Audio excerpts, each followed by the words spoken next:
قصة البخيل والحلم. يحكى أن بخيلا حلم وهو نائم أنه يوزع على كل عابر سبيل دينارا، فنهض من نومه مفزوعا، ففزعت زوجته معه، فقالت له زوجته: ما لك يا رجل؟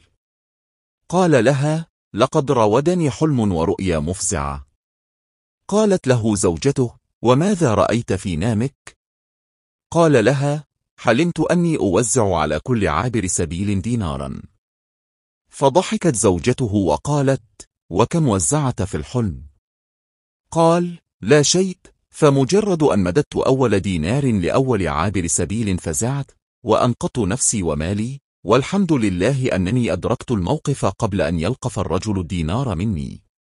فضحكت زوجته مرة أخرى حتى كاد يغمى عليها من كثرة الضحك، وقالت: لولا أنك تضحكني أحيانا بمواقف بخلك لطلبت الطلاق منذ زمن، ولكن عندما أتذكر أن في بخلك ما يضحكني ألجأ إلى الصبر.